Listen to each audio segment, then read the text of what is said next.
All right. Welcome to this first recording in which we shall discuss the topic of syntax.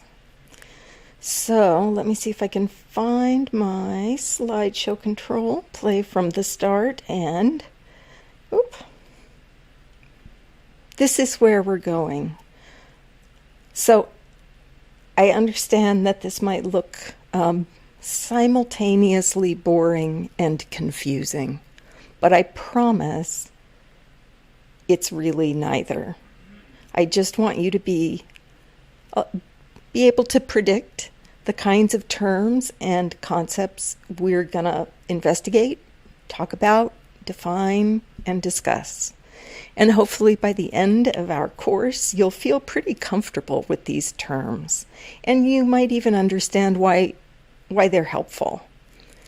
So, and I've put this into my own words. Every linguist will have their own slightly different definition, but they're all going to be relatively similar. And in my terms, I think that in linguistics, syntax really is about arranging parts in a language. So the parts might be whole words. They might be smaller units like morphemes, but they're the meaningful units of language, and the syntactic component of our language is the set of rules or properties about how we can arrange them in order. And this is the important part, and this is what makes, in my opinion, syntax so interesting. It's about arranging things in order so you can encode your intended meaning in a way that your listener can get that meaning out of your speech act, right? So it's really about meaning. So we'll talk about pieces and parts, morphemes, words, also bigger units. We'll talk about phrases, clauses, and sentences.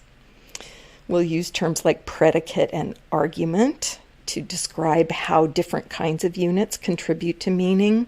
Also, modification. We'll talk about rules of arrangement, constituency, compositionality, and then we'll use methods like asking ourselves whether a sentence is okay as it is or not. That's a grammaticality judgment. Or whether it really means what we want it to mean, and is that an appropriate way in the language to say that thing? Acceptability judgments. And then we'll ask ourselves pretty detailed questions about what things really mean in order to understand better what these rules and properties are. I'm going to start us off, though, with a couple of linguistic units. Each of these, 1 and 2, is a unit that I would characterize as a clause or a sentence from Southern Ute, and I drew these from Professor Oberle's dissertation. I still think of her as Professor Oberle because I worked with her when she was a professor at University of Arizona, Dr. Oberle's work. I might make mistakes along the way, but I hope I get this right. And if I do have it right, these two utterances, these two sentences, they have things in different order, but they might mean just about the same thing. So, mamach, woman, or the woman, and that ch, the I with the underline, we remember that that's whispered. That indicates that the sentence is going to have woman as a subject, I think. Nuruachi. My Ute pronunciation is terrible. But that is the word that might mean baby or a baby or the baby. And then suwaki, kissing. Let's break that down a little bit more. So these words contain smaller units. We'll call those units morphemes, and some of the morphemes have grammatical functions. They're syntactic morphemes. So this ch is the piece that says this is the subject of the sentence, and you'll see that it's on the same word in both examples. So in both examples, it's the woman who is the subject of the sentence. And the sentence is about kissing. And I wanted to pick sentences that are about nice things that make us happy to think about. So a mom kissing her baby, you can't go wrong with that. The chi on baby is how we know that the baby is the direct object. The baby is the one receiving the kiss. And then the verb here, kiss, which is at the end of both of these sentences, has a morpheme at the end, which I think is it's present tense. It's a kind of present tense called immediate tense. And the overall sort of global way of translating each of these sentences might be something like the woman is kissing the baby. Now, they might have different emphasis because they're in different orders. So maybe the first one is more focused on the woman and the second one is more focused on the baby. But the basics of what's going on in the two sentences, each is a sentence, that's what we're getting at when we think about syntax. Who's doing what to whom? How do we know? When did it happen? How do we know? Now,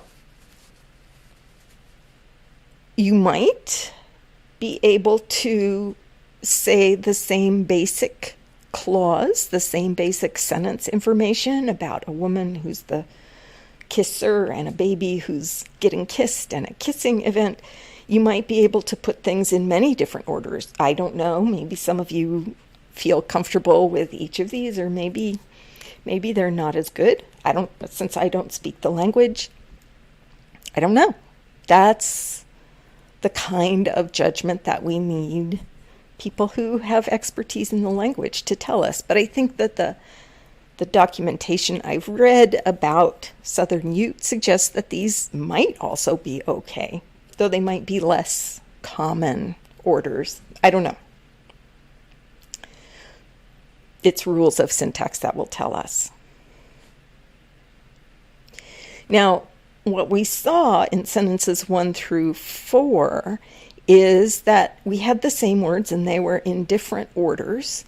And maybe those different orders were okay. And it might even be the fact that there are some other ways you could order those 3 words and still have good sentences in Ute. There might be 6 orders possible. But what we've done here is added an element, a little element ma, which gets the gloss or the quick translation, that. Now, it's not exactly the same as the word that in English. It has some other meanings in it, I think. But it's attaching to, or it's working together with the subject. So now it's not the woman doing the kissing, it's that woman. It might be a more specific or more definite person, or maybe it's even, I don't know why you would say that woman versus this woman, but you could, right? In English or in Ute. And if you can say the sentence like in 5, and we've seen that we can put these words in lots of different orders. The question is, could you use the order in 6 where ma comes first and it comes right before the verb? I've got a question mark there because I made up this example. I don't know whether it's true or not, but I think that it might be bad. And if it's bad or ungrammatical, it will be bad because elements that have to work together to create meaning might have to be adjacent to each other to do that. That's, again, the kind of thing we look at when we study syntax. So just to go back to this idea of ungrammaticality, because it's a little bit weird, lots of people have talked about it, lots of linguistic theorists have talked about how we investigate the syntax, the syntactic rules of different languages. And Noam Chomsky is probably the most famous, and this is probably the most famous pair of sentences from English that have tried to explain what we mean by ungrammatical. We linguists mean when we say something is ungrammatical. Noam introduced these two sentences in a paper that he wrote and published in 1957. And when he presented these sentences, he wrote, look, sentence 7 is grammatical in English, even though it makes no sense at all. But sentence 8 is ungrammatical. So they both are weird, but Chomsky says, he doesn't just say that this is true. He says any speaker of English will be able to tell you that this is true. That sentence 7 is weird, but it follows the rules of English grammar. And I've got the wrong numbers. Sentence 7 is grammatical but weird. Sentence 8 is ungrammatical and also weird. So grammaticality isn't just about something being weird or not meaning anything we can really decipher. And I'll add a sentence 9. So sentence 9 is a sentence of English that linguists would describe as perfectly grammatical and not even weird, but may be stigmatized. So as we investigate the ways in which languages allow you to put pieces and parts together to make things like sentences, clauses, and bigger units, we want to be careful that we're accepting as grammatical the ways people actually talk, even when they're talking in ways that might make their parents mad at them or get them in trouble at school. If the construction is something people use and they understand each other when they use it, it's grammatical, right? All right. So, syntax is a study of how languages allow or require us to arrange these parts in phrases and sentences in order to encode or decode our intended meanings. I hope that makes sense, and whether it does or not, I hope to see you in the next video.